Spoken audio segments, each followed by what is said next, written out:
I was scared. You were not there. I was scared we would be by ourselves. We didn't know where you were. Oh, I was waiting here. I guess you were. No, we wouldn't have let that happen. We could have done something, though. You could actually. Just dancing. Happen. Before you talk about your collaboration, Rebecca, could you tell us, do you remember when you first encountered Jodie's work? Were there particular films that meant something to you as a young filmmaker, as a young person? I'm still a young filmmaker. Yes, I'm sorry, kidding. correction. First, I'm sorry, who is a therapist in the audience? Okay, let me Must rephrase be it. Who's some. in therapy in the audience? Okay, thank you very much. I vibe you. This is the best question because actually sometimes you don't know why you make movies. Sometimes you have like a secret path that leads you like to a film, sometimes like an obvious one. And I would say that this one was tailored and made for Jodie. And this was also like the reason why I made it. I'm sorry, like I'm going to, she's gonna be like, stop it, because she hates that. But that's true. That's true. There is like a very strong connection between me as a filmmaker, but not only, like as a cinephile. And I would also add as a woman with Jodie as an actress and a director. And it became obvious that we had a conversation that had to be made on screen. And for Belle Épine, Dear Prudence, that you had like the kindness and to show for new directors, new films. My first film, I already had the idea, the necessity to ask her like to be part of the film. Obviously, she didn't know like who I was. This was like a very, very small, like, cheap French movie, 1 million euros, like with, non-famous actors. Eventually, they became famous. It was Léa Seydoux. Yeah. And I really wanted Jodie to be part of the film because, French people are obsessed with themselves. So we knew that she would speak French fluently. I mean, can we applaud her for that first? And anyway, so we had like this missed rendezvous with the first film, and eventually, 15 years after, it was the moment. So you wrote this for Jodie? Yes, of course. I mean, I would say yes, because I feel that when you have like, if you have one chance like to get in conversation with an actress, the stature of Jodie, it's because it's really tailored, like haute couture for her. It cannot be like her or someone else. And the fact that she would also be like this American based in Paris, the fact that she would have to record the sessions, the fact that she would maybe miss one word. And also, not only that, the fact that she was like this person always struggling between her body and her mind, the epiphanies that she has like with the brain and the sensuality she struggles like with the family, with the ex-boyfriend, everything was connected to Jodie. So to me, like the film became obvious, became like interesting as soon as I decided like to write it for Jodie. Jodie, you talked a bit about this in the introduction. You have been in other French films, but as you said, never with this much dialogue, but also as the center of a film. And I'm wondering, you're fluent in French clearly, but does it feel different to act in French? Well, I feel different. Yeah. Of course, the wonderful thing about making films anywhere is that it all feels very familiar. Everybody wears the same jeans, and you're all there, at 3 a.m, drinking bad coffee, hoping to do something wonderful, But yeah, I think the fact that I'm less confident in French, that I'm always a little concerned that I'm not going to be able to express myself perfectly, just that level of anxiety that I have, that natural anxiety that I have that I can't communicate well enough, I think that was good for the character, actually. I think it makes it something different. My voice is also a lot higher. Also, I went out late last night. But my voice is a lot higher in French than it is in English. So I don't know, it gives me a different feeling. Rebecca, you brought up, unprompted, psychoanalysis, so I feel like I have to go there with you. Let's do that. No, if you can just say a little bit about, it seems like quite important thematically in the film, and something that you explore seriously, but also with humor. So I'm just wondering if you can talk about that process and your interest in in psychoanalysis. It's interesting also that this is a film about Jewish culture and psychoanalysis, and the founding fathers of psychoanalysis were, of course, Jewish. Wow, there's like 4 questions in the question. We didn't have that much time. I'm so going I to just to have like a hierarchy. First, I would say that I would not say it's about psychoanalysis because I don't feel competent enough to talk about to speak about psychoanalysis. Like I'm not like an expert at all, and I'm a very young it's crazy because there's 2 things that my friends never believe. It's like I never did a psychotherapy since I was 40 years old.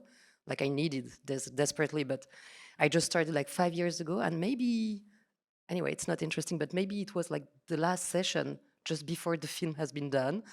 Anyway, literally the ceiling in between my therapist and me collapsed, which is true, but it's a long story. Do not have time here. Interesting one though.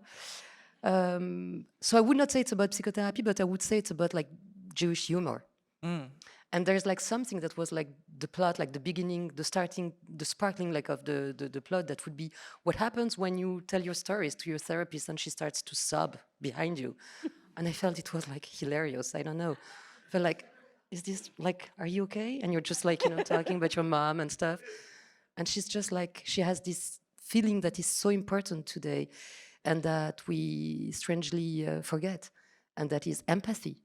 And there's a strange empathy that is the beginning, that triggers the character in the beginning, and she starts to cry. And of course, she goes to the ex-husband, who's an ophthalmologist. And this is like a Jewish joke in the beginning. So yeah, and I felt it would be a good starting point, a good playground. We have the same lexic, in between cinema and therapy. You have in French we say a séance. So it's a screening. We say projection, which is projecting things. We say there's all this field of condensation, dreams, fantasies, repressed desires that are explored by movies. So it was to me the perfect playground, more than a thematic in the film. Is this something you're interested in, Jodie? Oh, yes. The relationship between psychoanalysis, but also the relationship between psychoanalysis and cinema, as Rebecca was talking about. Absolutely. I mean, we have, in America, we've discarded Freud a bit in therapy. We kind of canceled him because he was such a misogynist, and there's all sorts of problematic things about Freud that we let go. But it's an incredible lens to look at literature or film. Not only is it rich and complicated, and the idea of the therapist and the patient being in some ways on the same discovery path where they are both about growing. But it's also funny. There's a lot of humor to that, and it's such a rich landscape. I was excited about getting back into it. I'd done a lot of work on Lacan and Freud when I was in college and really enjoyed it, but I hadn't heard anything of it for a number of years. It's interesting because Rebecca doesn't. I think you see it as the film referring to sort of cultural Jewishness that you've known, right? You grew up in a Jewish family, and half of your family is Ashkenazi, and the other half is Sephardic. So as you always used to say, one side is really funny and making jokes and very loud, and the other side is just depressed. So. It feels like a portrait of me, in a nutshell. Yeah. It's but I do think there's some really interesting themes about Jewishness in the film that are just intrinsic to the story, intrinsic to the time. We have an American Jewish woman from America who has left everything that she knows. She's left her country to come to a foreign country, and is unself-knowledgeable and has no connection with her Jewishness at all. And then suddenly in her interior life finds herself exploring, the occupation and also coming into contact with a kind of dibuk. I think we say that in English, right? We say dibuk. And the idea of coming into contact with the ancestors that you've never acknowledged, I think is really important to the character. So anyways, I took that with me. Yeah. You talked about humor when you were introducing the film and noted that, you haven't played a lot of comic parts. Is that because of what you're offered, or is it because of what you have, gravitated towards? It's definitely what I've gravitated towards. Yeah. I'm very funny in my own life, and I'm just have a hell of a time at all times with myself. But Always weird when you have to mention it. yeah, but I really do love drama, though. And when I go, as I said, when I go to Blockbuster, hopefully I'm not going to Blockbuster anytime soon because it doesn't exist. But, when I look for a movie to see, I always return to dramas. For me, that's really that's what really touched me as a young person. It's what made me grow up. It's what made me become the person that I am. I've never been somebody that's just, dying to see comedies. But I like to have fun. And part of my having fun is, doing dark films. So yeah, nobody offers me comedies, and when they do, I'm very picky about the comedies that I take because I'm not that interested in comedies that are unsophisticated. I like comedies that are complicated. The funny thing is that you told me, like, when we met the first time, like, I went to, like, she told me, yes, now we can meet if you want, like, I can go to Paris, like, in 2 months, or you can go to LA when you want. So I was in the next plane, just arrived, drove. She was like, do you know Uber? You can take a Uber. And I had, like, you were so nice, like, with so much food in your place, because you thought that as a French one, I would love to have, like, a huge lunch in your place anyway. And then you told me 2 things. You told me, first, I'm not funny. I was like, yes, you are. And then you told me, I don't cry. I never cry. That's right. I was like, you're hired. This is like exactly the film we need to do right now. Also, I feel like, I don't know what you saw. I mean, this is the middle of the festival. You have like so many amazing films, like masterpieces you've already seen before. I hope that you'll see like others. It's just not considering that my film is a masterpiece, just that you'll see like amazing films after, I hope. It's just that I feel the responsibility as a filmmaker right now to seek, even chase pleasure and levity, and never like give up the meanings, but try to do it. And this is difficult. It's more difficult to find like a funny way, a lighter way, a more luminous way to tell the story. But this is something we have to manage if we want like movies and theaters to be still like an experience, a collective experience. And to put this in another term, I would say that it doesn't have to be like a personal therapy. It has to be a collective therapy at the end. And I feel this is like what we seeked. Well, clearly you're funny in the film, but how did you deal with the not crying part? Well, CGI. Have you heard of it? Not only. You were crying like in the beginning as well? Well, the funny thing is I don't cry in life, and I didn't as a child either. And when I first was, almost never. And when I made films as a young person, I'd be 5, 6 years old, and they'd be like, cry. Or they'd say scream, which was another thing that I'd never done. I'm not a scream, like who screams? I didn't scream.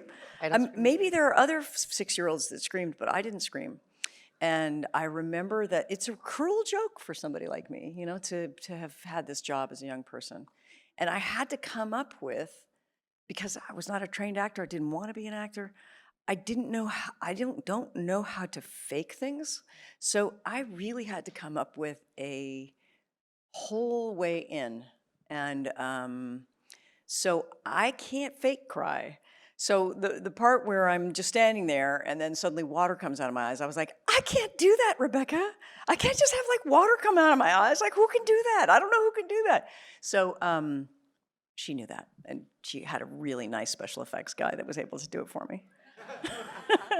But it was connected to the part itself, because she doesn't have like to be emotional with the tears. It's just like the eyes that are crying. This is like an organic fluid, which was like perfect, like with a fake one. Also, I love artificiality in cinema. I mean, like, I'm like... Cinema is artifice, so... I know you're on a tight timeline, but I do want to get in a couple of audience questions, if okay with you. No, I'm scared because I have a friend in the theater, and she told me, like, I love to raise my hand. And I really... You want to call your friend? We can. No. Okay. Well, you get to pick. Oh, I can't really see from up here. We have microphones, right? Okay, how about this guy right here? Okay, right here. Okay, sure. You. Did you like the movie? I liked it. It was a wonderful movie. It was a wonderful movie. A great part for Jodie too. Thank you. I would like you to talk about Jodie. Could you talk about working with Daniel Otay? Because he's one of my favorites, and to see you together, I never thought that would happen. It was great. Yeah, I love Daniel Auteuil, and of course I've been watching him forever, so I feel like I know his face so intimately. I know exactly where his beauty mark is, and then we just felt like brother and sister like from day one. And I think that was part of what's great about having an auteur filmmaker who is able to write and direct at the same time was when Rebecca was so smart to cast Daniel, she kind of reconfigured the movie for him. So that suddenly it became richer and richer, which each piece of casting, this is what happens, with each piece of casting, the actor brings so much to the table that then the director-writer is able to go back in and say like, oh, but what if this, Yeah. But he really wanted to be there, but he's scared with planes. I'm like, why? What? What the fuck? So sweet. It's really sweet, but it's like, to me, if there's like, this is something tremendously rewarding as a filmmaker when you witness that kind of chemistry. Because it's always a bet. I mean, first, like, who can you hire in front of Jodie Foster?